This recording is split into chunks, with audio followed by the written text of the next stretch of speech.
And welcome once again to GNCC Live here on RacerTV.com. Rodney Tomlin, along with Chuckle Master Jen Kenyon, going to be joining us here in just a few moments as we continue our broadcast here today from the 25th annual running of the Wise Coat John Penton GNCC. It's time for UTV racing. We have nearly 70 teams and cars that have made their way onto the starting line here today and getting set to roll into today's racing action. Again, we start them out in waves of 5 cars on each row, 5 and 6 cars on a wave. And we have about 10 rows, maybe actually 13 different rows I think we're going to be starting from today. 67 total teams is what I have. We're talking today XC1 modified, 33 cars in that one. XC2 limited, 24 cars. XC3 lights, 5 cars. And novice limited, another 5 cars in that one. And row number 1 for the John Penton GNCC, your defending national champions, the Polaris National Guard team of William and Tina Yoakley. Big Country Power Sports, that's the current, or was the leader after 2 rounds of racing. But Big Country Power Sports, the nephew of William Yoakley. This is John Yoakley out here in this Polaris car. Also, the number 8 car, Can-Am Cheney Racing. That is Kyle Cheney. JV Off-Road Can-Am 41 team, fresh off of a big win there in Masontown, West Virginia. The 41 car, the great Tim Farr, and the 808 Coastal National Guard car of our friends there getting ready to roll. Scott Kiger in the driver's seat of that one. So all attention turns to Ricky Towery now. We get set to go GNCC racing in 10 seconds for row number 1 here in our UTV race. And the green flag is up. Cars are off and rolling. And watch this.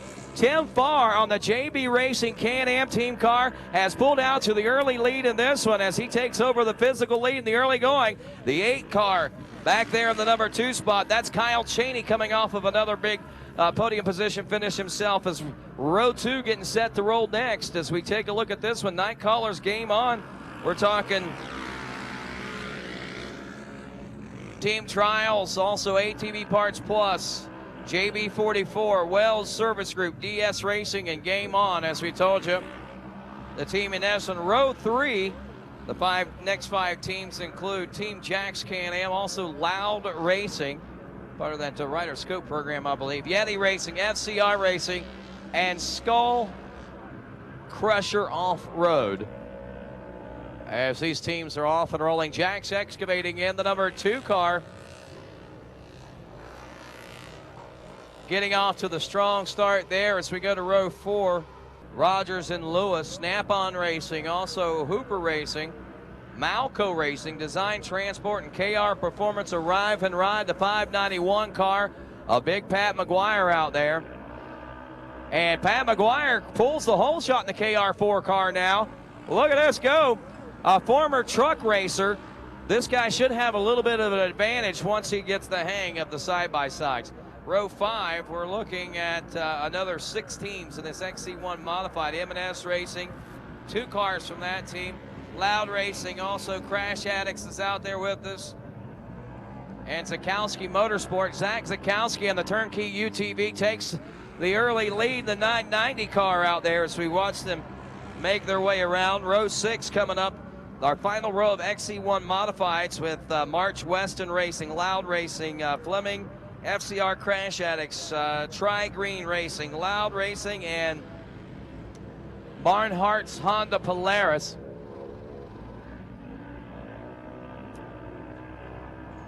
And the Plain 1000cc. I'm going to say that was, wouldn't have a clue who that one would be, but that was a good start there. Row 7, start of our XC2 Limited. Jax 2 Can-Am, XC Racing, Recon, also Brockway Racing and Held Racing as row 7 makes their way through the first couple of turns. We move our attention now to row 8, XC2 Limited. We got Team Tiger Cat, Team Force, and Cabana Motorsports, the XC2 Limited. Actually, it'd probably be Cabana Motorsports. Make more sense. Row 9 coming up next. See if we can sort this one out for you. Team Force, the 711 car. Leaves the door wide open in turn 2 and loses that lead. Row 9 has XC2 Limited drivers, Yep Racing, Desperado, Hicklin Racing, Coastal S&J, and Can-Am Crash Addicts ready to roll next.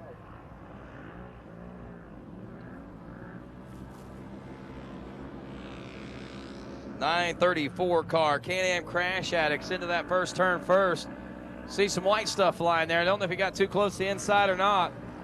Whoa, doggy. Just about went over on that one.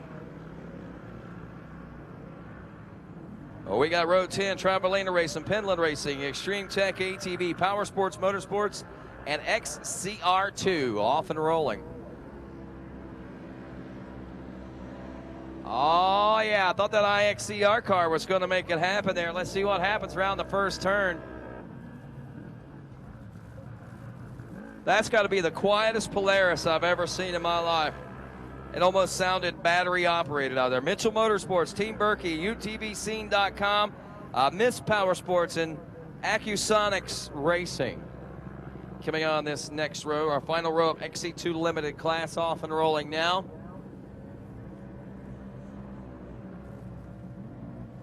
Team 260, UTVscene.com. I believe that's John Pell and then the boys from ATV, UTV Scene as they get off and rolling here in the XC2 Limited class. Now we go to row 12, XC3 Lights. We got H&H Racing 144, Handy Capable, Bigelow Motorsports, and Kimco Racing.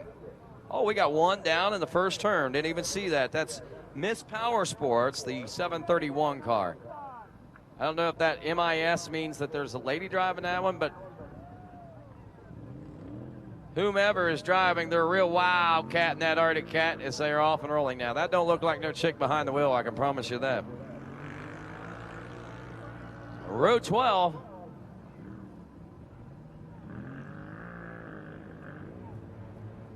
And there they go, the 198 car, Handy Capable. Handy whatever, they're handy off the start, that's for dang sure. Look at that. Grabbing gears. Losing that first place position as we go to our final start, the Novice Limited class. TCB Pipeline Racing, Crash Addict, Dorston Racing, KR4 Arrive and Ride, the 555 car. I believe he's the leader of this class in points, and 3% red, 723, ready to roll now.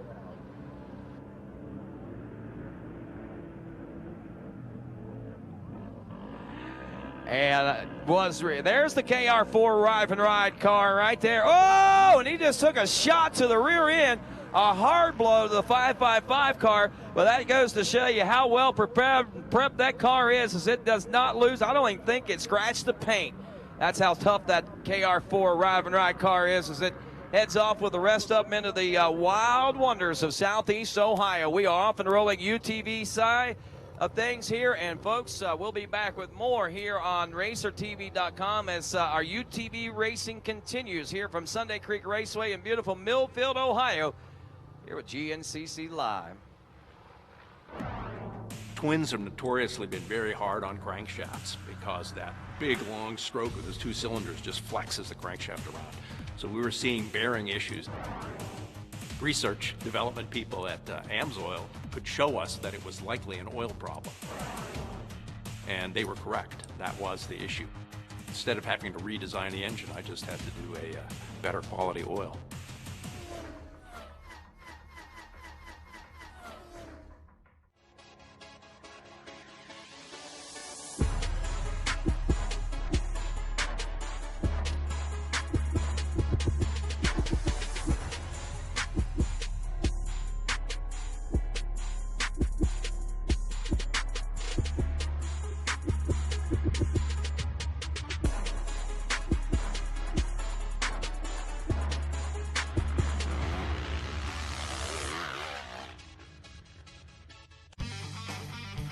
Evans waterless coolant solves your overheating problems. The high boiling point of 375 degrees and low vapor pressure means the coolant stays in the engine and cooling your machine.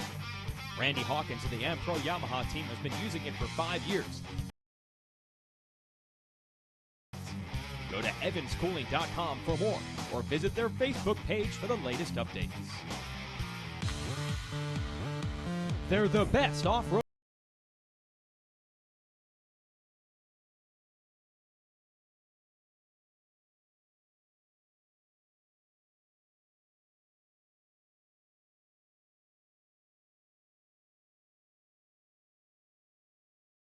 Everything you need to know about the fastest riders in the woods. It's all on Racer TV. All racing, all the time.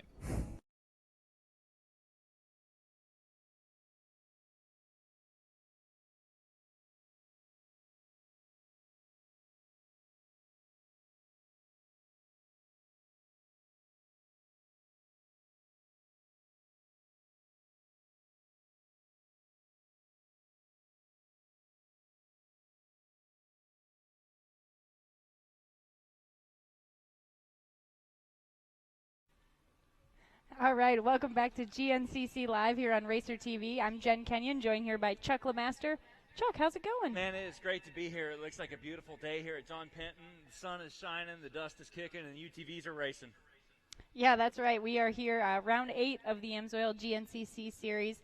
We are at round 4 of the side-by-side racing. So these guys have a good track conditions. It seems like it might be a little bit dusty out there, but you know, in the woods, walking the track yesterday, this area of Ohio got some rain earlier in the week, and so in the woods underneath that shade, the track conditions are actually prime right now.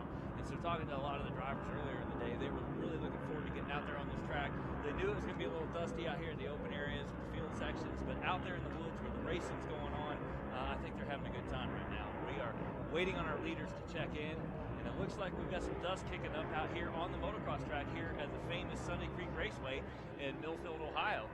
yeah, you know, Chuck, talking to the drivers too before the race, they were all wondering, are we going to ride the Sunday Creek motocross track? This was one part that they really, really wanted to do, and it looks like here they are. Well, it looks like we might have Tim Farr in the lead, and he's attempting to not double that section right there. Which is probably really hard for him because he's actually an ATV motocross racer, moving, you know, before he moved into his side-by-side part of his career. So he's probably like, man, I just want to do all the doubles out here. Right, and here's the big double that you saw the ATVs jumping earlier, which obviously Tim's going to have to put the brakes on, but nonetheless, he has a considerable lead after only 4 miles of racing. Look at the gap that he's opened up. And Tim, of course, joined by his wife, Julie, in the co-pilot seat. We see a lot of the husband-wife duos out there. That's pretty cool. And it was just 2 weeks ago in West Virginia that Tim was able to put together another great ride, get himself up there in the points lead, the hunt for the championship. It appears that he's being chased not too far off. That's Kyle Cheney and yeah, Chris Bithell. Kyle Cheney. That's right, our winners from last round. So here we're seeing kind of a repeat of the podium. We've got number 1 and number 2 from last weekend, dicing it up, and number 3, 808. We've got Scott Kiger making his way to the finish line as well. Looks like John, or not, that's not John Yoakley, that's his teammate. That's the number 3 car, Big Country Power Sports. That is John Yoakley. It is John He's dragging a streamer right behind him. Looks like he took out a banner somewhere along the course. Makes him easy to recognize. Yeah, for sure.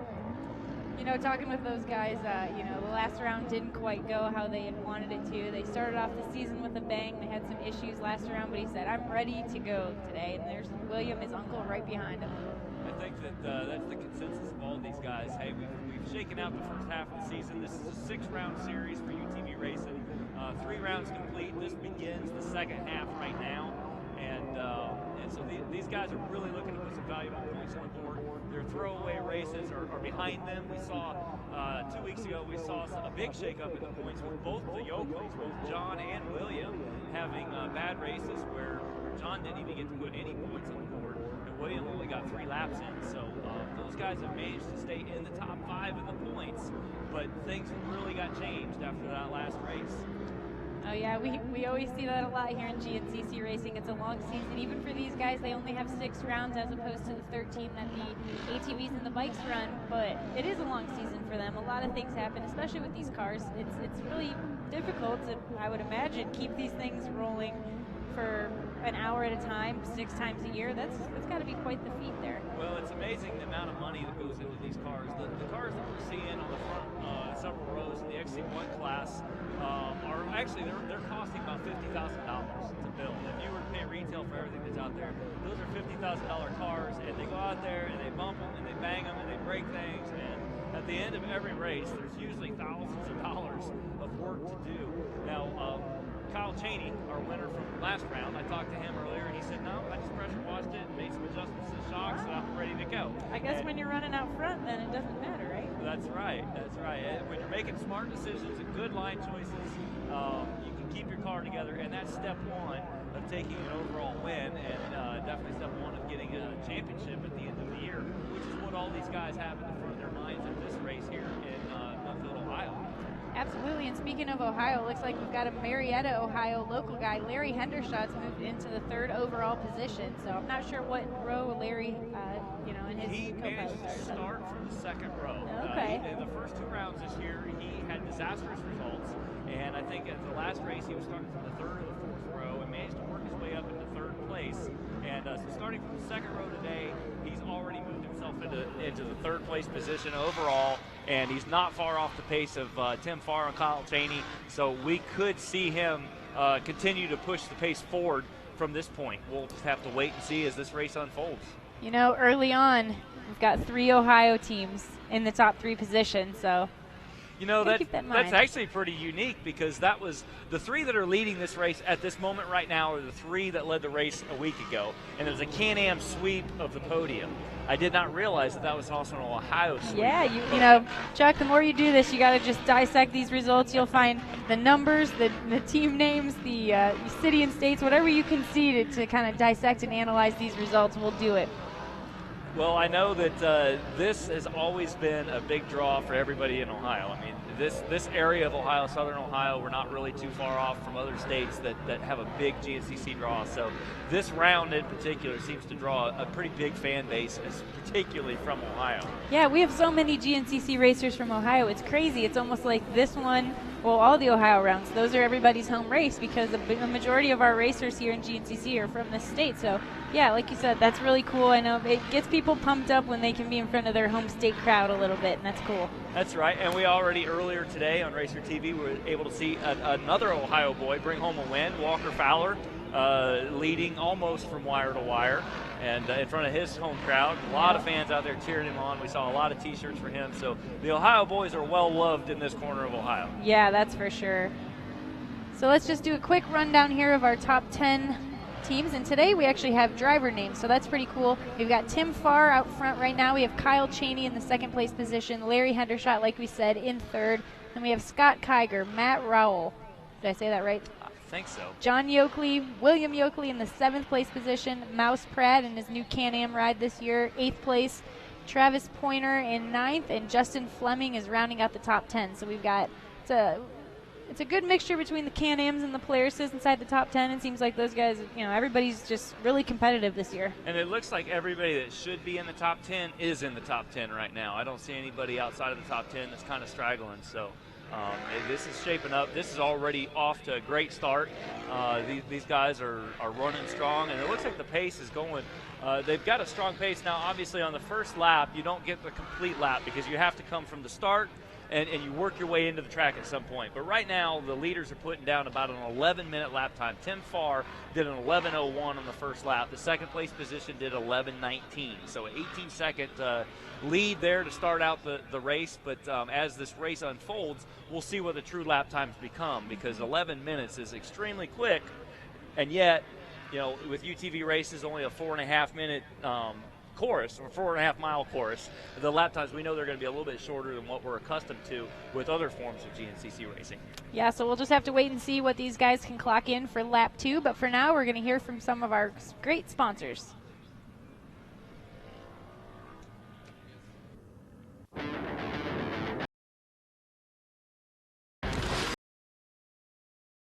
So different, you just have to stop and check it out.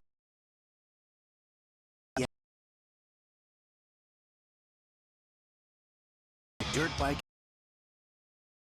our extensive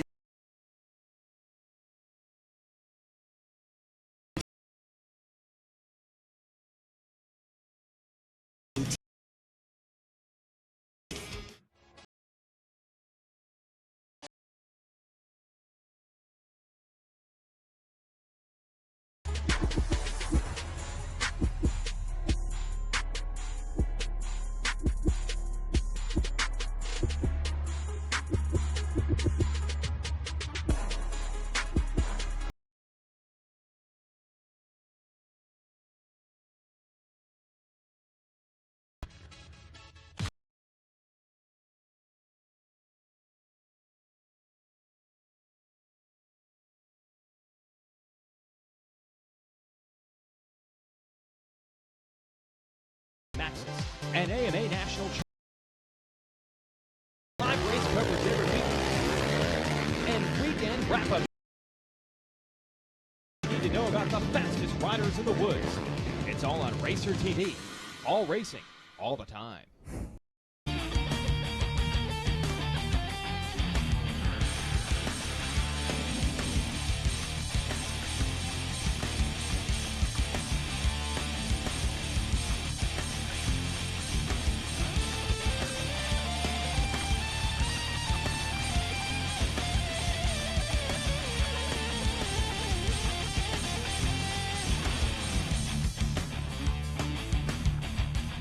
And welcome back to GNCC Live as we continue our coverage from the 25th annual and 25th running of the Weisco John Penton GNCC. It's UTV racing here on a Saturday afternoon. Rodney Tomlin now joined by the GNCC pastor Chuck LeMaster from Team Faith. Jen Kenyon also, Jenny out in the spot, out and about, and Tim Farr is on his way to taking this one from wire to wire, it looks like, at least in the early part of it. Lap one, he grabs the whole shot out there in the early lead in that XC1 modified class and has the overall and adjusted time lead over Kyle Cheney. Now 18 seconds back to Cheney, who I believe started on the same row. If I'm car out of Marietta running in the number 3 spot. It is Scott Kiger, the 808 car. He is one of those Coastal National Guard car drivers.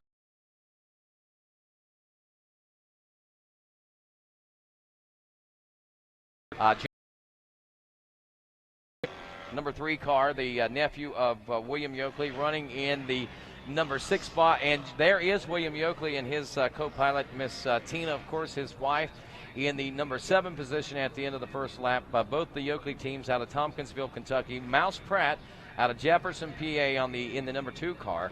The number 46 team in 9th is Trevis Pointer out of Bartlett, Ohio, and Justin Fleming out of Chapmanville, West Virginia, rounds out the top 10 in the class and the overall in the early part of this one. Just an FYI, Sean Bogdan, which we'll go over the XC2 Limited here in just a moment, but he is currently running 11th place overall. He is only just a couple of seconds out of a top 10 overall position right now. But that kind of sets the stage for us right now. And as we take a look at this one, Chuck, I know that, we talk about and we remember what happened at round 3 of the UTV racing, which was just 2 weeks ago in Masontown, West Virginia. And I heard you mentioning it there just a few moments ago on my way back from the start when you were talking with Jen about the misfortunes of the defending championship car team, and last race heading into that one, the team that came into that with the points lead, which was John Yoakley's car. So both William Yoakley and John Yoakley, who are 2 major contenders here in this championship in 2014,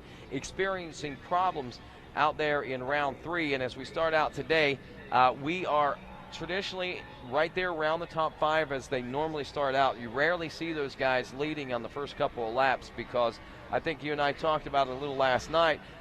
These guys, they've learned their lesson on trying to go too quick, too fast, and they wait for it to come to them as the race progresses, I believe. Yeah, that's true. And actually, for both of those drivers at the last race, they ran into they had some bumper car issues with other drivers and other teams, and both of those cars ended up with broken ball joints, and that put them on the side of the trail watching everybody come by them, and ended up getting the tow truck out of the race. Wow. So definitely not the way that they wanted to finish. I know that the way that Tim Farr wants to finish is right where he's at right now, coming through the checkered flag and waving at Ricky Towery there, our official scorer of GNCC. Tim Farr continues to hold his lead with 2 rounds of racing completed. Amazing, too, that Tim, it seems like Tim's always been a great driver. Tim's always been a great racer. I mean, we've talked about him in past shows about all the great things that he has given to the world of ATV racing and off-road racing and motocross and the ATVs, and he is right back at it in the UTV side of things right now, I think. And we know that he has been slowly inching his way to podium position finishes, but now it looks like Farr, after 2 laps complete, still in podium contention, has dropped off to the number 2 spot as Kyle Cheney has moved up one now. That's right. Kyle Cheney is on time adjustments as these guys are checking in. Our stats are changing up a little bit here And we're seeing the shuffle for the podium is still tightly contended, but it looks like it's still tightly contended by the last round's podium. Yeah, it is. You're absolutely right. It's actually in the same order as they finished it 2 weeks ago. I said that Tim Farr won a few minutes ago, but I meant he actually got second. It was Cheney that won the overall at last race. Farr's team got second. He and Julie Farr, his wife. Larry Hendershot and his dad, Larry got the third place position, and that's where they are right now.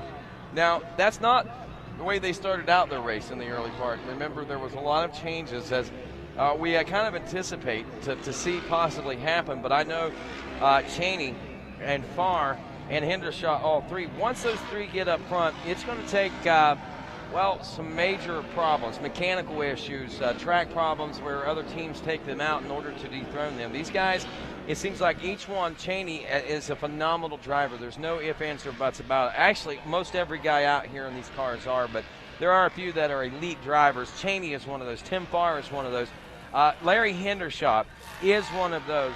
John Yoakley is one of those. William Yoakley is one of those. Scott Kiger is one of those. There's 6 drivers' names that I mentioned. Mouse Pratt is one of those. There's 7 teams that we've mentioned that could quite possibly be winners, and it wouldn't be a surprise, I don't think, if any one of those teams was actually to take a win. That's how closely knit competitively these teams are whenever they hit the track. Yeah, this is really, as the sport has evolved over the last 6 or 8 years, however long we've been doing UTV racing on GNCC, it has evolved almost NASCAR style, if you will. I mean, NASCAR has become so much about the machine, about the setup, about the driver, about the teams, about the know-how and the knowledge and the experience, and that's exactly what these guys are doing out here on this track. The years of racing have combined that these 7 drivers you've mentioned have the experience, and they have the equipment, they have the setup, and they work on it every week when they go home. So it's really no surprise that we're seeing some close, very tight racing here in Millfield, Ohio today. I'm actually going through some standings right now. I'm looking for the overall, I believe. Well, I don't have the overall standings at the moment, but I think if we look at, you got the overall standings. I was going to say, I think if we compare the overall standings to what we have in the class standings, that's exactly what we're looking at. Kyle Cheney currently leads the point standings over Scott Kiger. There is only I don't have my glasses on, but I think that's 1 point difference. 1 point between Kyle Cheney and Scott Kiger, the second place team in the championship, and the third place team of Tim and Julie Farr. How many points? 1 point. 1 point. So basically 2 points separate the top 3 teams right now. That's a pretty tight-knit championship, I believe, Chuck. We said this at the end of the race 2 weeks ago, that with both of the Oakleys being on the sidelines, that was really going to change up the point standings. And sure enough, we come out to this round here, the John Penton GNCC, and that's exactly what's happened. The championship is definitely up for grabs. It's not out of the park. It needs to be raced. It's going to be raced all the way to the wire, to the very end, at the end of the season in Ironman. Yeah, Big Country Power Sports car driver John Yoakley, the number 3 car, is 4th in points. Polaris National Guard driver William Yoakley is 5th in points. They were 1st and 2nd, as you mentioned there, heading into round 3 in Masontown a couple of weeks ago. And Chuck, as we take a look at things here, we are now 27.5 minutes, working on 28 minutes in our UTV racing here. Leaders due in for lap 3 complete in about 6 minutes. And looking at lap times now, it looks like extremely fast car out there. 11:06 for Kyle Cheney. That's lightning. That is 37 seconds faster than anyone else on the track that time. Tim Farr turned in a 11:44. I take that back. 37 seconds faster than Tim Farr. Then an 11:13 for Larry Hendershot. Matt Roll an 11:07. 11:18 for the Scott Kiger's team.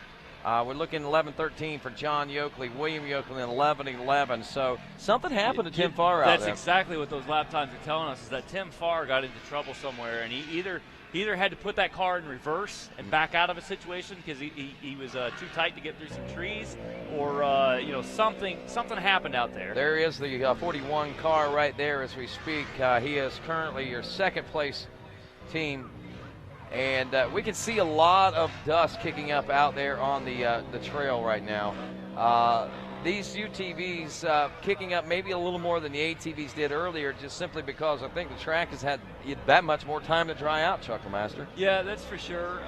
Walking the track, at the start of this race, we knew that in the woods where the shade is out, where the trees are growing dense, it's going to hold the moisture in the dirt there. But out here in the field sections and definitely on the motocross track, they've been pouring water on that track ever since the ATV race ended, yet the ground just soaks it up. And so really? Obviously. Really? You think?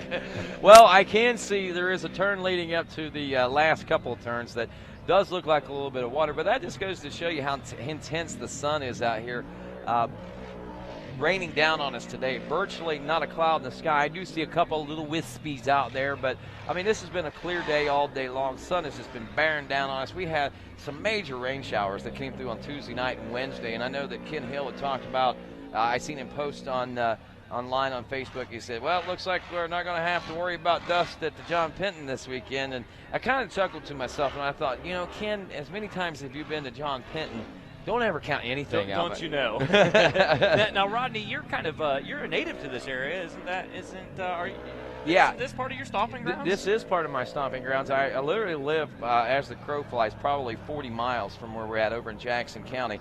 And it's about an hour, 15-minute drive by the time we make it all the way out here to the racetrack and stuff from my driveway and stuff. And, you know, what you see here at the John Penton GNCC is literally what we have back home. So I kind of had a pretty good idea of what to expect. I didn't want to burst his bubble. I kind of let him go and thinking that, yeah, maybe it wouldn't be. But, yeah, like I said, this is John Penton, and I think it throws the most extreme variables at you regardless. Even under perfect conditions, it's an extremely perfect racetrack when it's perfect. When it's perfect, but to get it perfect, it requires a disc and a water truck. And, you know, but not all the time. Not all the time. A couple of days of rain with some overcast leading into can't help.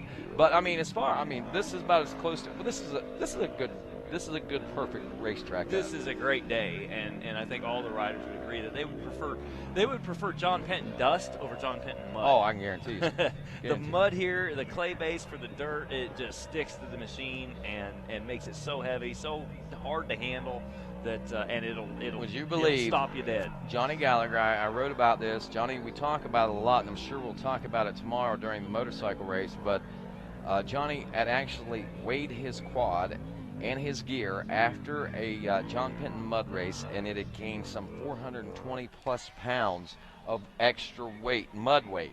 Can you imagine what it does to the motor to have to pull that much weight, what it's doing to the suspension? I mean, everything about it is different. The characteristics of that bike is just, I mean, it's put through its paces, to say the least. And it is just as bad on these UTVs. Oh, it probably worse. I remember having raced a UTV race here in the mud a few years ago, and absolutely, you do all the work at home to set your suspension up, and then you go and double the weight of the machine, and it's not going to handle half the way that you want it to. So you got to go faster to try to knock the mud off, basically what it boils down to. Yeah. Talk about going fast. These guys are just trying to cut dust out here with the speeds that they're going as they go to that somewhat infamous mulch pile section of the racetrack. You know, that's funny.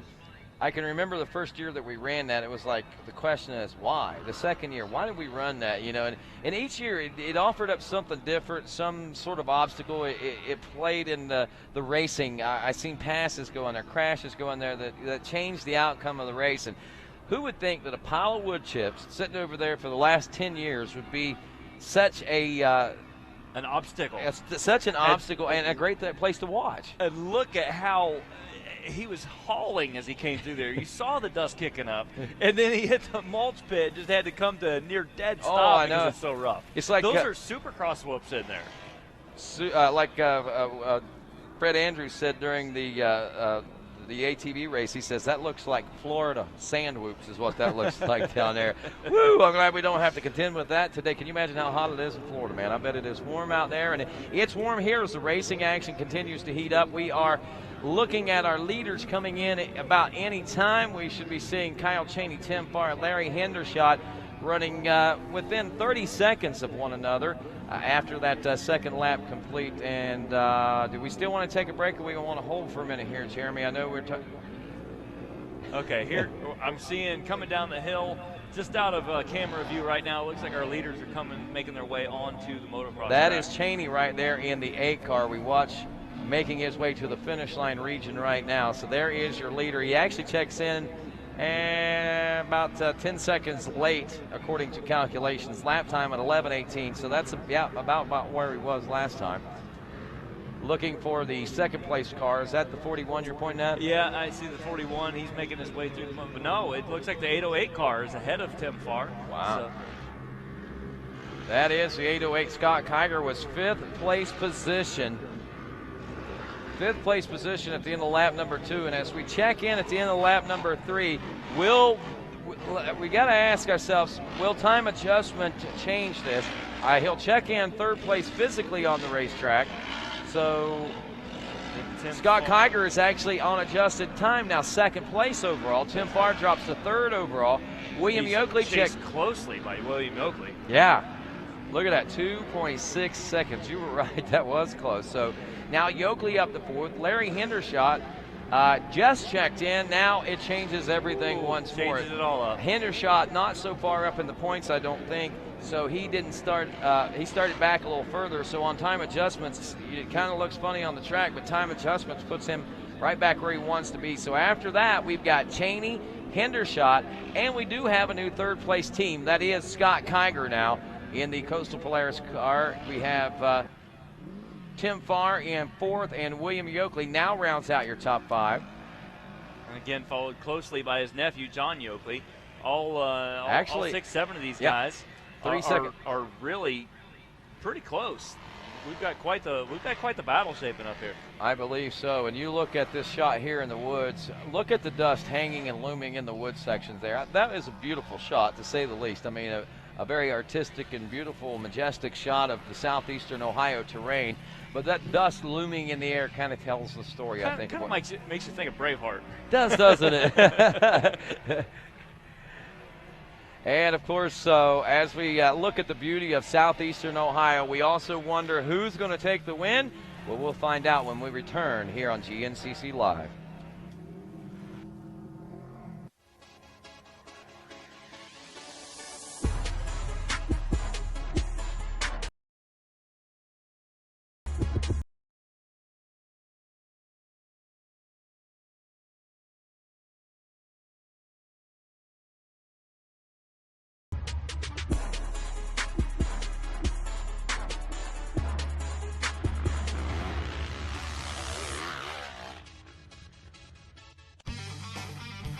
Evans waterless coolant solves your overheating problems. The high boiling point of 375 degrees and low vapor pressure means the coolant stays in the engine and cooling your machine. Randy Hawkins of the Ampro Yamaha team has been using it for 5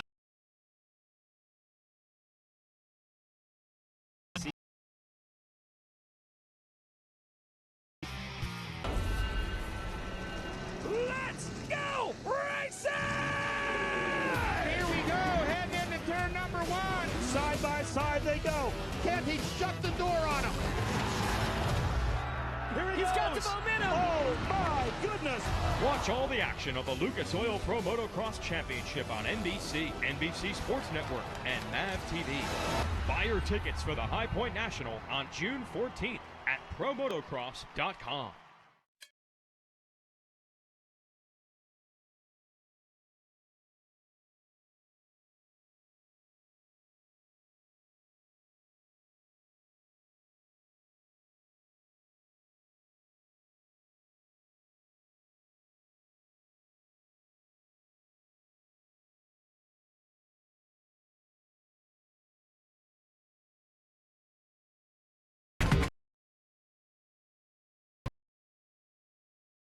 Action here at the Wise Coat John Penton GNCC as we get set to wrap up this race.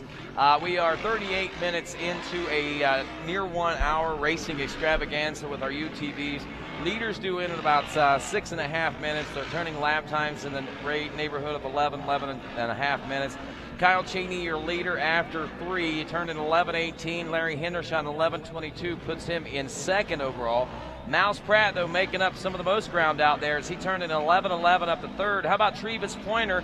An 11:01 lap time there, Chuckmaster, and that brought him all the way up to fourth place overall after time adjustment. Things really changed during that commercial break.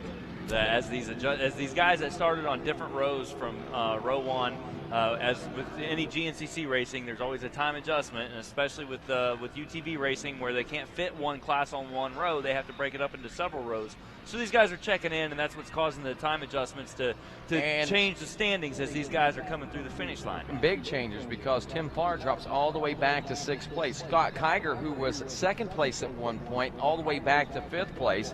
That's on this lap. He was adjusted into 2nd place, but since more have come through, he's down to 5th place now. Farr is in 6th.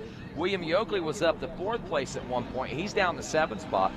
John Yoakley is 8th now after 3 laps and racing complete, and time adjustments have been afforded. Justin Fleming is running 9th, and looks like Scott Henry, the 13 car, rounds out your top 10. And even Henry, I don't know that he's necessary. Well, he might be pretty secure in that spot because he is your XC2 limited class leader. Which is still pretty good to break into the top 10 overall from that many rows back. Most definitely. And just real quick, makes me wonder what is going on in the rest of the classes out there. By the way, Brian Buchanan is now 10th in the XC1 modified class, and the front 9 are all from the XC1 modified class. As we go to the XC2 limited class now, looking, Henry, as we told you, is leading the class in the 13 car. He's first in the XC2 limited class. Marcus Pratt out of Carmichael's, PA. The 4 car is 2nd. The 92 car, Jamie Held out of Johnstown, PA, is 3rd. 4th place, 421, Sean Bogdan out of Rice's Landing, PA. They're 4th. The 429 car driven by Jonathan Powers out of Laurelboro, Pennsylvania. 6th place car in that class is David Plave, the number 934 car of Rural Valley, Pennsylvania. Out of Perryopolis, Pennsylvania, Rich Chavalin in the number 20 car. 8th spot, the number 12, Mike Swift from Lewisburg, Tennessee. 9th place, 420, Chad Morit from Cumming, Iowa. And rounding out the top 10, number 15, Chris Brookway from Ashtabula, Ohio. I believe, aren't they running a big race up in Ashtabula this weekend, or coming up sometime soon anyway? XC3 Lights class. This is one we take a look at. Austin Seelig, the 144 car out of Buckeye Lake, Ohio. 24-second lead over that's Cletus Zamer, I believe it is, the 198 car out of New Waterford, Ohio. Doug Bigelow, the 314 out of Sharpsburg, Missouri. 4th place car, 27, John Howard out of Fredericksburg, Virginia. And the 363, Dan McConaughey out of Holly, Michigan, the XC3 Lights class. Then we've got Novice Limited, where Robert Vandemark leads Corey Palmer, Vicky Fowler, which is Walker Fowler's mom, running 3rd, and Dan Dorston rounds out 4th place. We had a 5th place car signed up. Don't know if he was made. That might have been the 24 car that we saw having problems shortly after the start. They came back, tried to do some stuff in the pits, and then tried to go back out. So I don't know if that all worked out for him or not, Chuck. But right now, man, here we are just moments away from seeing another lap complete. We're about 3 minutes out, and we've seen these changes already. One has to wonder what kind of changes are on the horizon for us right now. It really makes it kind of difficult being in the announcer's booth because you call the race, you see the guy go through the line, you're excited for him, and then next thing you know, he's down in like 6th place. Yeah. We've really got some good drivers out there. We can't overstate that enough. No. You've already said that we've got 6 or 7 guys out here that it's really not any surprise that they can drive. Right. And these guys are showing it today as they've got prime track conditions, and they're out there putting their machines to the very limit and shaking things up. You know, I think one of the biggest surprises to me today would be to see William Yoakley or John Yoakley even on the podium today. That would be a surprise to me. Not because of I think that their skills are waning in any way, shape, or form, but I just think that for whatever reason, after last round, and obviously what we're seeing here in this round, things just aren't falling into place for them today. But, you know, that's one thing that we kind of probably ought to point out, Chuck. We're getting to a point in the race where it's the war of attrition starts winning here. It's the person that is able, number one, to stay physically healthy enough to keep the car running in a straight line, not make those mental or physical errors by bumping into trees or trying off lines that won't work or anything. So these next couple of laps are pretty critical, and the ones that can put these last few laps together are generally the ones we see on the podium. That's for sure. Usually by this stage in the race, we're almost 3/4 of the way through the race, and by now the drivers all know the track. They know what lines are hot, what lines are not. What's going to happen at this point, though, that could change things up is the lap traffic. Yes. Well, they've got a 4.5-mile track here, and at this point, they're starting to mix in with some of the slower classes, with some of the cars from the XC3, some of the back runners, the XC2, and so some of this lap traffic is going to be the driver that doesn't panic. As he comes into lap traffic and say, oh my goodness, I have to do something stupid to get around this guy. It's going to be the guy that keeps his head, waits for the opportunity, and all these guys that are running in the top 5, top 7 positions are definitely those kinds of guys. Well, there as our cameraman up in a tree, that's Price Harden. He is a 2014 graduate of Scott County High School. This is and this kid. He's actually a good cameraman. He is one of he'll go to any extremes, any lengths to get the shot. That right there, point proven right there. This kid has been working in the industry as a videographer, I think, probably before he was 16 years old. But I know he has been working steadily. He produces full-length TV shows and everything, and has been doing so since he was 16 years old. He's just now turned 18, a former senior and now new high school graduate. And that kid right there puts together some great stuff. He's a hard worker. He you know, is. I've done during our summer break, and we're coming up on our summer break, GNCC summer break here pretty soon. During that break for the last several years, I've been doing camps with Fellowship of Christian Athletes, teaching kids how to ride dirt bikes faster. Right. And I'll go to these camps and be chaplain and help out with these things. And Bryce has come to a couple of those camps and produced the video for them. And so he's always a neat kid to watch because he'll stay up all night if that's what it takes to edit a video. He will climb a tree if that's what it takes to get a shot. And that's what he's done. Kyle Cheney trying not to climb trees out there on the trail and doing a pretty good job of it so far, as he's checked in now with a 17-second physical lead over Scott Kiger. Kiger checks in second. William Yoakley checks in third. Now remember, we got time adjustments to throw in on this one, but early on, now this, honestly, it's better. We're seeing each lap that goes around, even though they're getting pushed back after time adjustments, each time they check in at the end of their lap, they're higher before those time adjustments. So that, to me, shows me that Yoakley is gaining ground. Kiger is gaining ground on these guys out here. So though I think it might be a little deceiving what we've seen so far and what possibly the outcome of this race could end up being.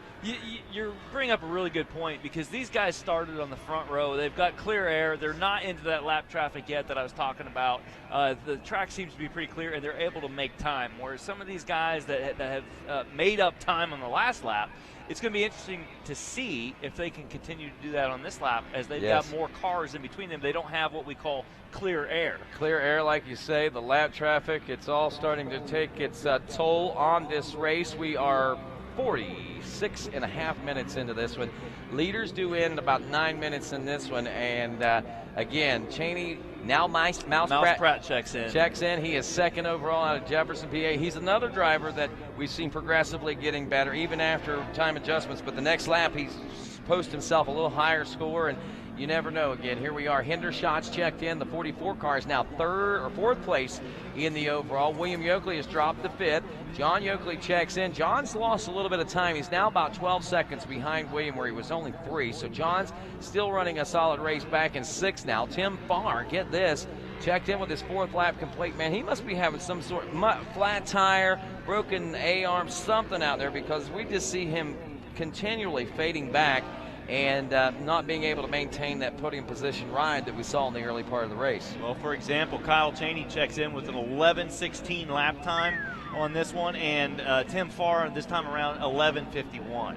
So that shows that something's up with his car, where he just can't quite, he can't quite make it handle. Even though Kyle Cheney, as fast as 11:16 sounds, we actually have Scott Kiger doing a 10:59. What? 10:59 on that last lap. Wow, and also William Yoakley turned a 10:59 on that last lap as well. So those guys are on that particular lap. That 10:59 lap time gained 18 seconds on Kyle Cheney, both Yoakley and Scott Kiger.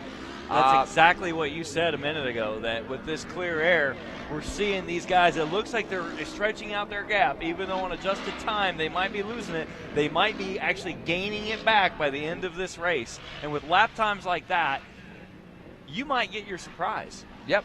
Yep, you got a big old bow on it right now, I'm for sure, for somebody, some race fans out there. Pretty sure that William Oakley would be pretty thrilled to surprise you. Oh, I guarantee you will. Let's see what kind of surprises he has up his sleeve. Can you imagine the smile that's going to be on Tina Oakley's face whenever they get done with that one? Because they missed the podium last time, and I got to admit, man, I think that she probably likes winning more than her husband who's driving the car, actually. She's very competitive.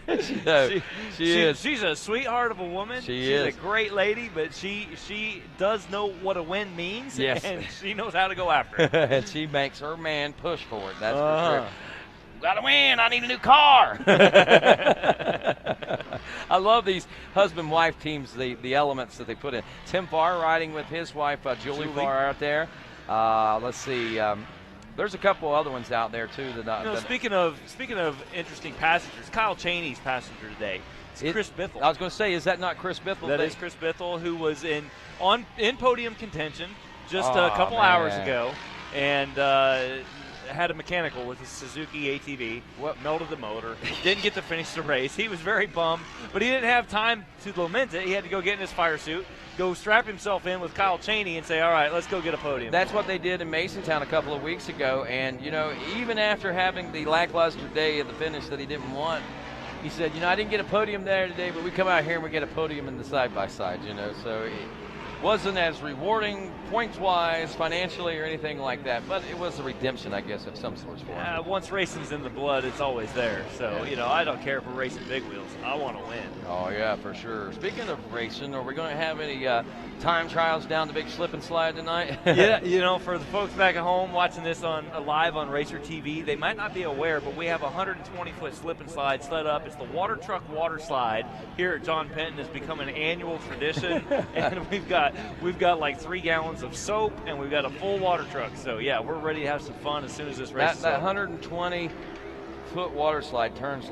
about 160 feet because once you hit the grass, you just keep on going, man. I mean, that's I love that thing, and yeah, we'll be down there ready to have some fun. So you guys here at the racetrack, get ready for that. Those of you watching at home, get ready for a pretty spectacular finish here. We got lap 5 is what we're working on right now. Things are really starting to heat up, and things are getting very interesting as far as the side-by-side racing is concerned. Kyle Cheney, your leader. Trevis Pointer is back at it there in the number 2 spot. Remember, he's a few rows back, and he's just kind of slipping in there. A lot of lap times, a 10:55 for that car, so he's hanging right in there with Scott Kiger and John. And that is the fastest lap time we've seen. Yeah, Trevis Pointer, and worked himself up through time adjustment, has worked himself into this number 2 position.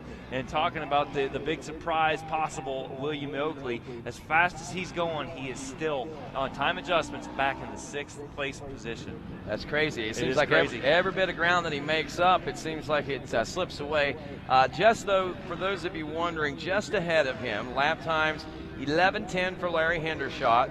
10:59 for Kiger, so he's not going to be able to catch him. 11:06 might catch a little bit on Mouse Pratt, but it's Trevis Pointer. I don't think if he keeps this up, they're not going to catch him. But Kyle Cheney is possibly could have his back against the wall by the time these checkers fly. If we check onto the RacerTV.com screen right there, we have some footage from our NBC Sports TV crew that is also out filming some of the action in the woods for the highlight show there. They've got some great deep woods shots out there, man. And there's some of that heavy leaf cover you were talking about. There's some of that mud out there. The moisture is still out there in the ground in those woods, just like you said, Chuck. Now, what was Buren Hamrick doing in that picture? He's got to get his face on.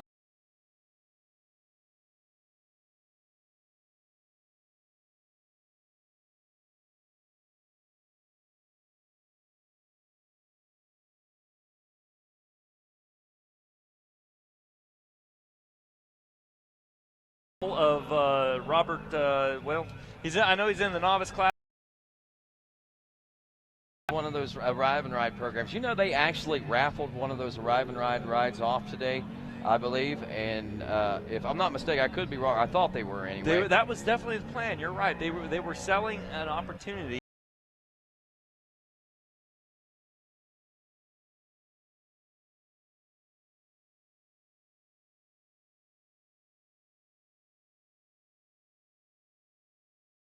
That was a great opportunity. $100 if you had a co-driver, you could split it up $50 a piece and take that chance. It's a gamble, it's a risk, but hey, man, I mean.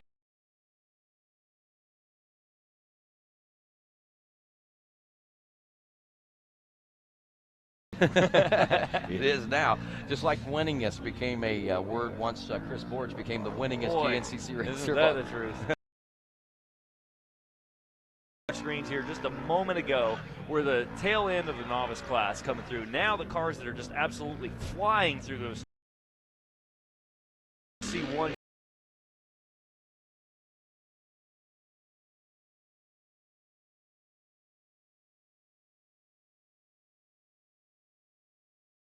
Just although they're going fast, and there's a reason there's a pro racing here on GNCC. Most definitely. And speaking of pro rows, those guys will be checking in the leaders in less than 2 minutes. We do have the 2-lap card out right now. That means that we'll be seeing the white flag. So one more lap to go after this lap concludes, and we'll be just moments away from wrapping up a 1-hour race here in the UTVs. And I got to say, you know, we talk about traditionally how quickly a lot of cars are just taken out of the race because they clip trees and they clip that, they whatever the case may be, crash out there on the course. I don't think we're seeing that so much here today. I think that most of the cars that started, you know, a lot of times we can see as many as half the field or better that actually get hauled out of off the trail, but I'm not seeing that today. I'm seeing still a lot of cars on the track.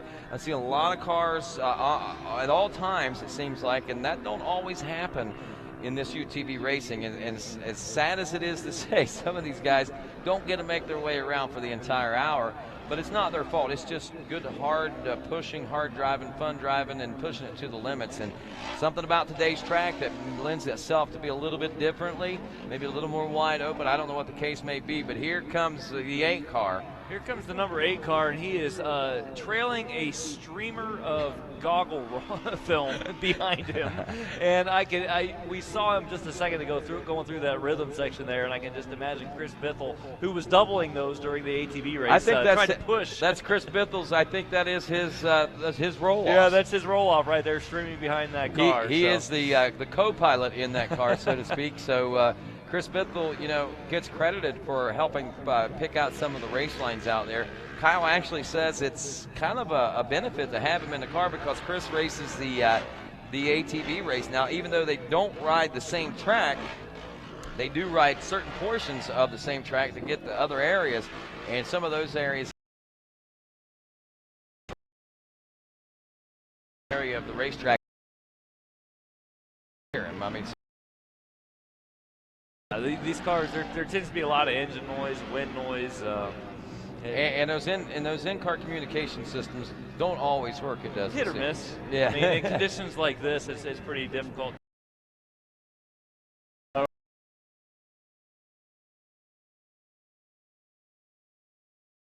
Continue to roll. That should be getting them close here to the, well, they're back out in the woods there. They've already checked in for a 5th lap complete. Cheney, Scott Kiger, William Yoakley, that's the way they checked in physically. Just like 2 laps ago and last lap, you know, these guys are coming in, and we start to talk about the change up in the laps, and then we find out, you know, 3 minutes later that, well, we don't know what we're talking about.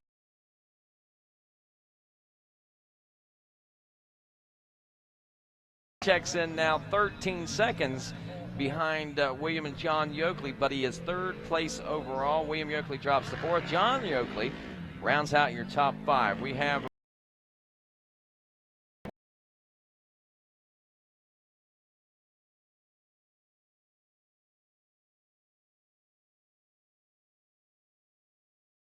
those 2 cylinders just flex as the crankshaft around. So we were seeing bearing issues. Research development people at AMSOIL could show us that it was likely an oil problem. And they were correct. That was the issue. Instead of having to redesign the engine, I just had to do a better quality oil.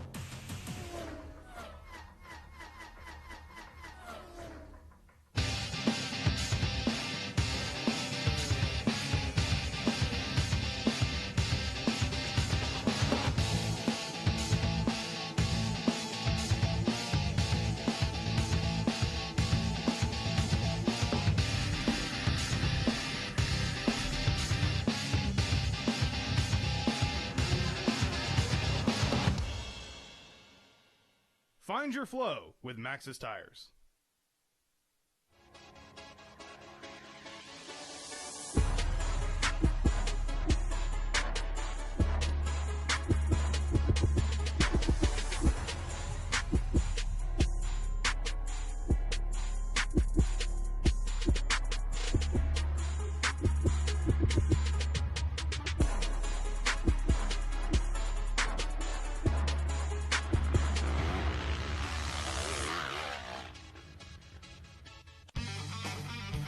Evans waterless coolant solves your overheating problems. The high boiling point of 375 degrees and low vapor pressure means the coolant stays in the engine and cooling your machine. Randy Hawkins and the AmPro Yamaha team has been using it for 5 years. In fact, you'll find Evans in the radiators of most top GNCC machines. For more, or visit their Facebook page for the latest updates.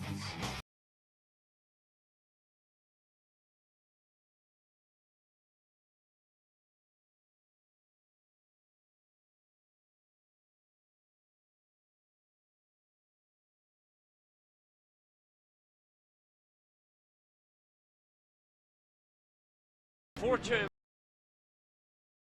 with time adjustments, and now the time adjustments are in, is indeed Kyle Cheney continues to lead this race. He just turned a 10:58, so he's picked up the pace a little bit. Travis Pointer, yet again, checks in. He was not necessarily a late entry, but he was in one of the later rows, and so it took a while for Travis to come through the finish line. By the time he comes through, he's yet again in second place. Scott Kiger, though, has managed to maintain his third place position, followed by Mouse Pratt. Wow, that's where those fast lap times are coming into play there earlier in the race. They just seemed like it was going to take a while for them to mount up, but they finally start paying dividends here at the end. Exactly. And now William Yoakley's managed to pick up one position. He's up to fifth place, followed by his nephew John Yoakley. And Larry Hendershot, who was one of our early contenders for the top 3 position, has found himself all the way back in 7th place, followed by Justin Fleming and then Tim Farr, who continues to have problems, turning lap times just shy of 12 minutes, while the leaders are knocking out just under 11 minutes. So as we continue this race, we're gonna take a quick look at a couple of our other classes. XC2 Limited is being led by Scott Henry in the first place position. Marcus Pratt in the number 2 position. David Flavi is your top 3. Richard Travelina, who's always been a top contender in this class, has made his way to the 4th place position. Jamie Held, a former champion, running in the 5th place position here. Michael Swift, one of our ATV pro racers from the morning class, is in 6th place. Chad Morit, 7th place. Chris Brockway from Ashtabula, Ohio, in the 8th place position. Andy Bizek out of Bristol, Wisconsin, it looks like. He's in the 9th place. And Seth Mitchell rounds out the top 10 in the XC2 Limited. XC3 Lights is being led by, I believe that's Clint Zettner. Number 2 place is John Howard on his Polaris out of Fredericksburg, Virginia. Doug Bigelow in the 3rd place position. Don McConaughey in the 4th place position out of Holly, Michigan, making the drive all the way down to the Buckeye State. Austin Sealing, 5th place position out of Buckeye Lake, Ohio. Glad you figured that out, by the way. Seelig, man, having some problems. I kind of expected him to be. I think he might have been one of the front runners in the early part of this, but he's only got 2 laps into Clint Zemer's 4 laps now. John Howard in for 3 in that XC3 Lights class. So things are certainly changing there. XC2 Limited, I think we've seen a couple of changes there. Pratt's up to 2nd. Like you said, Henry, though, has been leading this one, I think, for quite some time. XC1 Modifieds, Cheney, Pointer, Kiger 1, 2, and 3. And as far as the overall is concerned, we take a look at that, and that's the way it's looking right now, too. Still no changes. Cheney, Pointer, Kiger. By the way, I was told that's Trevis, not Trevis, I guess. Okay. I've been pronouncing that wrong. So Trevis, Pointer. We've tried Travis. We've tried Trevis. Well, I mean, yeah. Well, I mean, when you get fancy. My apologies to Travis but Pointer. When Mommy gets fancy like that, it's kind of hard. We can't always. And that's probably like an old surname or something. Who knows? But he sure can drive. Yeah, he can. Doesn't matter. That's all that matters. Yeah. That's what we ought to call him. Driver Pointer. That's it. Right. That's right. The number 46 car on that Can-Am, he sure is making it go. Now, when Jen Kenyon was in the studio a little bit ago at the beginning of the race, she was talking about the Ohio sweep of the podium. Right. And things have changed up a little bit. We've still got 2 Can-Ams up there. Those 2 Can-Ams are piloted by guys from Ohio. And then the lone Polaris, Scott Kiger, in the 3rd place position coming out of Pennsylvania. Yeah. Which is a neighboring state. It is a neighboring state, but I'm sure that there's someone out there like Tim Farr that would like to make it an all-Ohio podium. That was it not an all-Ohio podium in West Virginia? It was actually. It was an all Can-Am podium. All drivers from Ohio, and the Buckeyes came down to West Virginia and just kind of took control. And wow. Here they are in their home state. It looks like Scott Kiger's got a little something for him. Yeah, he's trying to bring something back for him, I think. So we'll see. Can he hang on to it? That's the big question. 3 minutes. Well, now about a minute and a half is going to tell us that or not, whether that's the case. But wow, just real quick, recapping this race for the folks at home. Chuck, I mean, it's been totally different every lap, I think, almost every time. I mean, we've seen Cheney eventually move into the lead, and he's held steady there. But what we've seen consistently, basically, is guys, after time adjustment, running so well, seeming to lose a lot of positions out there. As we take a look at the Can-Am recap here, it was Tim Farr getting the early lead in this one. If you remember, the green flag waved on row number 1. Farr took the 41 car out and was leading physically and on adjusted time for quite some time. And after a lap or two, we started to see things fade a little bit for Tim Farr. And then I believe it was on lap 3 that we saw that monumental gap open up. And Tim Farr not only lost time, but he lost positions on time adjustment. And he has dropped all the way back to a 9th place position now after leading this in the early part of the race. So talk about hero to near 1-0 there. Nearly, but it looks like he's fighting to hold on to that top 10 position with everything that he's got. By the lap times that we're seeing out of him, surely he's really struggling to keep that car inside the top 10 and gain as many valuable points as he can. But Cheney, man, I mean, Cheney, I think, was running a top 3 there, and he finally got into the overall adjusted time on that one. And we've seen we've seen Hendershot up there for a while. Larry Hendershot has now dropped back to 7th place position. He was running 3rd behind Tim Farr in the first few laps of racing there, which were both teams behind Cheney after those adjustments and everything were made. So those front 3 looking like they were going to take it on home. But as we always said, it seems like things transpire, take place throughout the course of the race, and we always get those surprises. Well, we started seeing the surprises take place. And right now they are Travis Pointer now in the 2nd. Scott Kiger, who was as far back as 8th place at one point, is now 3rd place overall. Right now, as we're looking at the live shot on the motocross track, we're seeing our leader, our physical leader, and adjusted time leader so far, Kyle Cheney and Chris Bithell, coming up through the last few turns of this race here at John Penn. And what a great race day for these guys. 2 wins in a row, and that for Cheney is going to set the standard, it looks like, and quite possibly put him in a much better position as far as the overall point standings are concerned. I'm not sure. He came into this with 1 point, with a 1-point lead. And now with he did, yes. Yes, so he came into this race with a lead, and now he's going to be able to pad those stats. It looks like we've got a huge battle. Look at William Yoakley ahead of Scott Kiger. Now, both of these started on the front row, so physically in front of one or the other is actually positioned.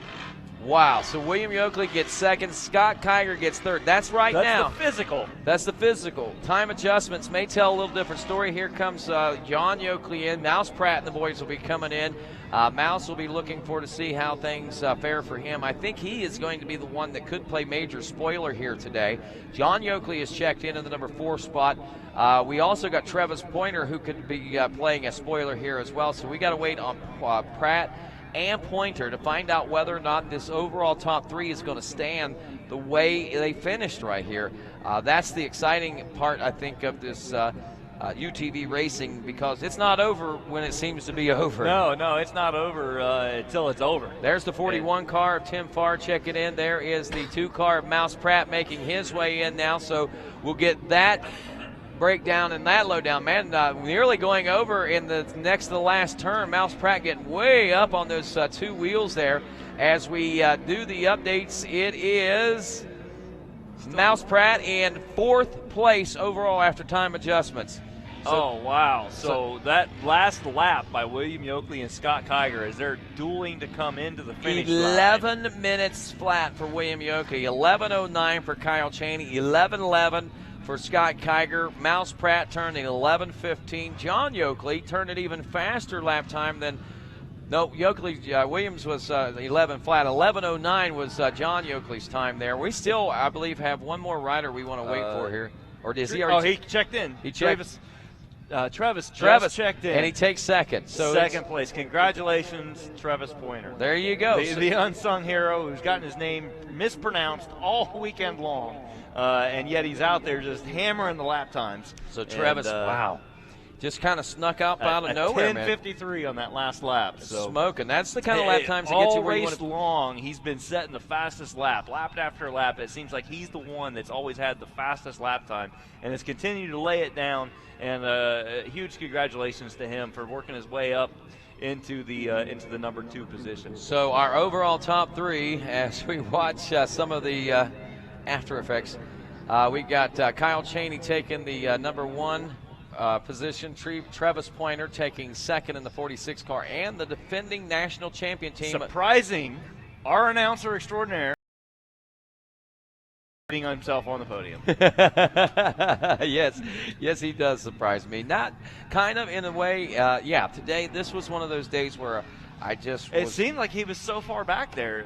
He at one was minute running in physical good position, but when lap times were checking in, it just didn't seem. He was back in like 7th place at one point in this race. Exactly, and Kiger, who finished just behind him, was actually 8th place at one point in this race. So that goes to show you that you can't give up, man. You got to keep going right down until the checker flag flies. No, and as we saw the RacerTV shots out in the field sections, these guys, they never did give up. They were just hammered down the whole race long, making good decisions, keeping their equipment together, and making these machines go fast, and never quitting, never giving up, never settling. And when it came down to the checkered flag, what a race it was. There's Big Daddy talking to the boys. That's our ITP tire rep that's here with him. He's over there telling Kyle what a great job he did. You want to run these ITP tires next time? You can hear Big Daddy talking. I'll give you 2 sets for free. No, actually, those guys, they ITP a huge part of this series, along with all the great tire manufacturers that we have here, and it's good to see these guys getting that kind of support. When you see the manufacturer reps down there congratulating the teams and drivers, you know that that you've done something pretty good. You've got their attention. You know what I'm saying? Yeah, these guys have worked hard, and the whole industry has come around to support this. So look at this right here. Look at this guy right here, Harlan Foley from ATVRiders.com. He is, look at this guy, man. He looks like a true mountain man coming out of the wilds of Canada or something crazy like that, man. Yeah. I was talking to him earlier, and he was talking about his former race days and racing ATVs. And so he you know that racing's definitely in his heart when we just had, it's not on camera, but we just had a car tip over 2 corners from the finish line. Oh. And there's no one coming over to help him pick it up either. No, what a difference from the start of the race when, hey, we got to help this guy get up. Now his poor co-driver is going to have to climb out and say, man, will somebody please help me turn this thing over? Steam's starting to roll out of that one. What a heartbreak. You're that close to the finish line. Yeah, there we go. There's all race long, been pushing it hard. That's the 221 car. Yeah, I'm looking for that one myself right now. My glasses, though, are missing, so probably a pretty good chance I'm not going to find that. Yeah, I'm struggling too. So anyway, it looks like he's up and running. He's going to go ahead and get to the top of the hill, take the checkered flag, and that's Team Berkey. Team Berkey takes the checkered flag, has a story to tell when he goes home that he was this close to the finish line and he crashed. Yeah, XC2 limited class. Poor guy was running 38th in that class, I believe. 38th overall. So He got some ETV time. I mean, if there's Yeah. you want to represent your sponsors any way possible. So He finished, by the way, 15th in the XC2 limited class there in the 221 car. and got some TV time. And got some while TV. he's at it. He sure did. Got to get it one way or the other. If you can't win, then put it into the wall, man, and get those sponsors' names out there. That's whatever you got to do. That's Speaking right. of sponsors, there's the turnkey car making his way in, and that is, I believe, the number 1 car of Cheney, if I'm not mistaken. That's right. Then we bring the second place team of Travis Pointer. And looks like somehow or another that podium just gets shorter and shorter every week. No, they're in the center. There's William Yoakley in second. Okay, I looked at it at a different angle. So that's William Yoakley over there in the, I guess that would be the third place position where Tina steps out of the car. We've got over there on the left side of your winners is Travis, and in the center of the box, Kyle Cheney. Gather around the podium, ladies and gentlemen. Get ready to celebrate once more our winners and champions of this 25th running of the Wiseco John Penton GNCC. These are our round 4 UTV top 3 overall teams, and as we join together, put your hands together for third place team and driver. We're talking William Yoakley in the Polaris National Guard team there. He and his wife Tina taking third place. Second place going to the 46 car, of course. We're talking about Travis Pointer, and he's out of Bartlett, Ohio, and for 2 races in a row and extending his points lead now here in the UTV Championship in the number 8 car from Pataskala, Ohio, with his co-driver of Chris Bithell. That is Kyle Cheney, as we head down to Jen Kenyon, who's standing by with a third place team. There we are. We're down here with William Yoakley and his wife Tina, of course, co-pilot. Third place, you and Scott Kiger, your teammate. You guys had a great battle coming into the finish. How'd that go? It was pretty wild. You know, we were pretty neck and neck at last lap or two, but we kept getting some dust and some lappers between us. And every time I'd get close to him, he'd stretch away, and I'd just have to keep pushing harder and harder, try not to break the car. But I tell you what, this was a rough track. It was a great track. You know, I mean, the Walker Evans suspension worked awesome out there, and the CST tires and Yoshimura engine just worked great in this Polaris, 900. I mean, it was perfect. There was, the car worked great all day. We didn't get the best start in our row. We were 5th, and just trying to, was challenged with the dust and stuff. And so we was able to work our way back up through, and they caught up with Scott right there at the end. And he said his car shut off there. We was, a little low on gas, so we had just enough to sneak by him there. And we just glad to be back on the podium. Had kind of a up and down year, but we're still here. Everything's great. So. I'd just like to thank National Guard, Polaris, Coastal Racing, CST tires, Walker Evans suspension, tire balls. There's a few more. I know I've missed a few, and I apologize, but everything went really good today. But Tina, I think she got a little beat up and a rough ride, but other than that, we had a good time. I was going to ask you all these questions, but you answered them all in one bit. You're a pro at this. You've been doing it for a long time, so it sounds like things were pretty well for you out there. I knew you had a lot of talking to do, so I just made it short for you. Well, hey, thank you so much. Any more sponsors or anybody else you'd like to thank or add for this one? I got to step back and look at my OMF wheels. Like I said, Yoshimura Fluidine radiators, National Guard, Walker Evans CST. I think I pretty much got them. I don't know if I forgot anybody. I apologize. And the hot cams. So I think that's about it. So. All right, your 2013 reigning champion, William Yoakley, his wife, Tina, they got back up here on the podium. Let's give those guys a round of applause.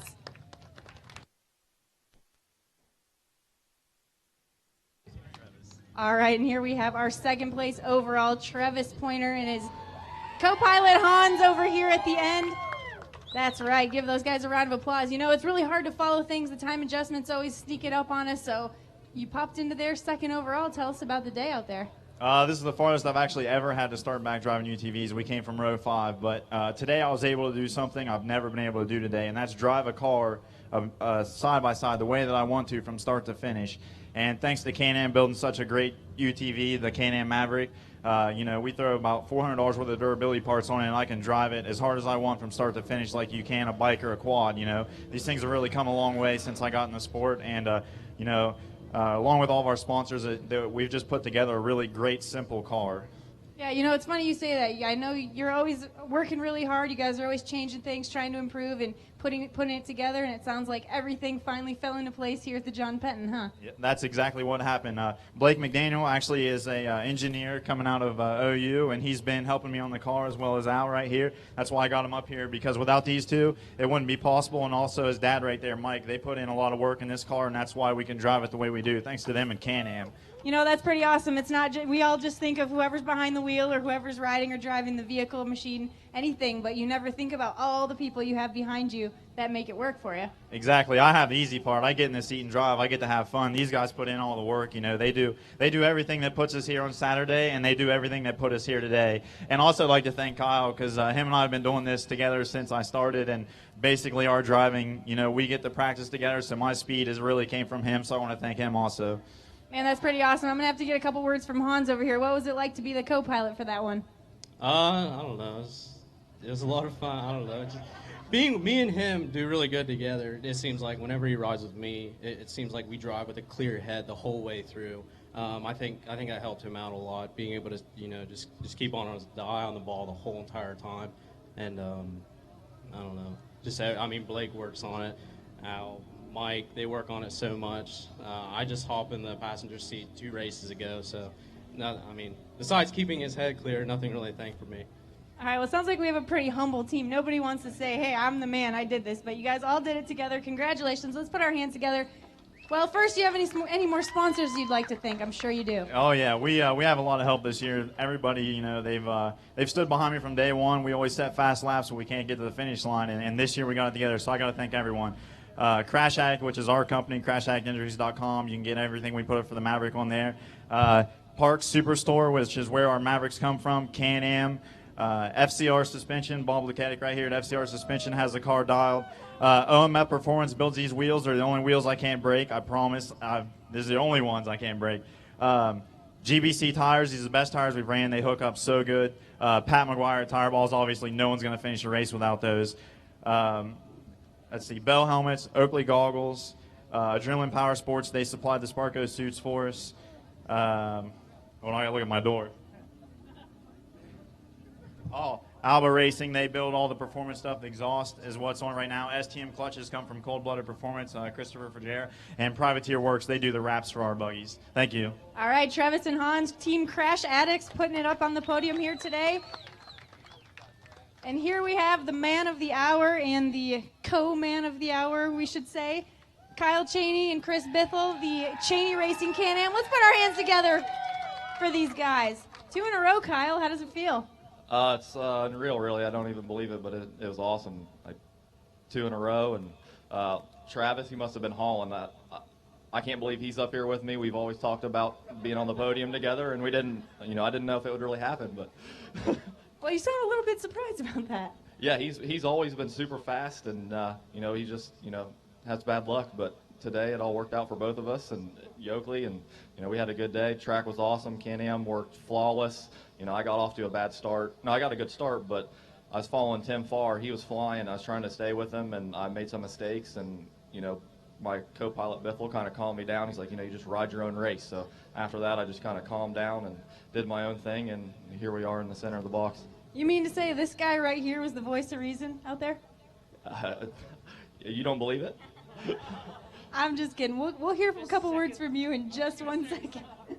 The second time we went into the trees is when I said, you need to just calm down a little bit. Well, you guys make a good duo. You make up for the others, misfires there in the brain, right? Oh yeah. Chris keeps me calm and gets me going, and I mean, he lets me know when I'm riding over my head, and when he lets me know when we're doing good. So it's awesome having him in the car with me, and you know, I'd like to thank Can-Am, my mechanic Marshall, and my dad for putting all these hours to get this car here and keep it here on the box. And you know, we're leaving here with a points lead. Turnkey makes awesome parts, keeps me on the track. Yoshimura SSI decals, ITP tires. I'm sure there's more. I'd like to thank my grandma for coming. You know, there she is, right there. And all my brothers and all my friends. You know, this is a local track, so I'm glad to do it here. Yeah, I was gonna say, you know, the Ohio boy, you're doing it in front of your hometown crowd here at the John Penton, so that's gotta feel pretty good too.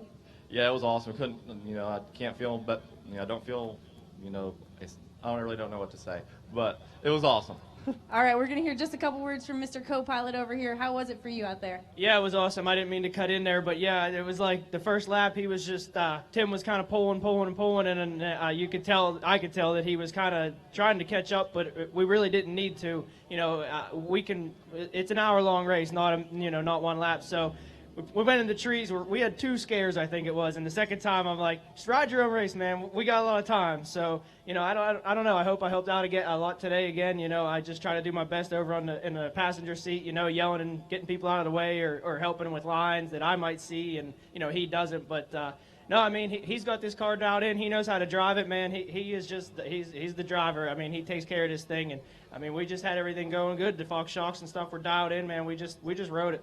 Yeah, you know, we always wonder out here, like, what kind of communication goes on between you guys. I know it's loud in there. You can't probably always hear each other, but it sounds like you've got a pretty good system about, hey, here, you know, I'll give you a couple words, probably not too many. You don't want to overload them with things, but it sounds like you're a pretty good co-pilot out there. Yeah, I don't want to get them thinking too much, but, like, it's usually when we're off the throttle, you know, coming into a turn, I'll be able to yell to them, you know, whatever. Sometimes it's the turn coming. I'll tell them what, you know, hard right, hard left, and then you know, sometimes it'll just be, like I said, where, you know, calm down a little bit or telling them where the other guys are. You know, somebody told us that they were closing on us hard, and I could keep an eye on them. And I told them, I'm like, they're not really closing that hard, you know, so don't drive over your head. There's no reason to. So, you know, I hope I help out, you know, the best that I can.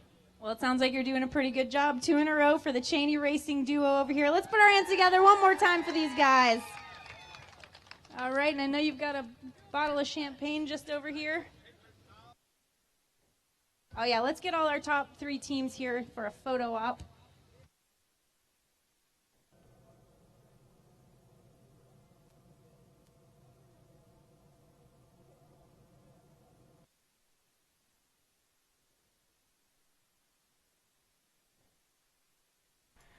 Well, the podium celebrations continue down here, and again, folks, photos are being taken, and we're getting ready to pop the top on the bubbly right there, as we always like to say in GNCC. To the victor goes the spoils, and the spoils, the sweet, sweet spray of champagne. As he goes down into the crowd, man, he's going to take it down and get that in your face whether you want it or not. Most people are trying to stay away from that. He said, I'm not having that today. I worked hard for this. You all are getting wet. There's Grandma there just giving him a big hug and congratulating him there. That right there has got to make you feel good, you know. Kyle from Pataskala, only up the road, probably 45, 50 minutes from where we are right now. So a good hometown race for him, a good place to have the family. And, wow, what a great way to actually extend your points lead and set a precedence heading into the final half of the 2014 championship season as far as the UTVs are concerned, Chuck. And Kyle has definitely got the momentum and the ball rolling on his side. William Yoakley gets back into some momentum there today with a podium position finish there with 3rd place. But Cheney is chipping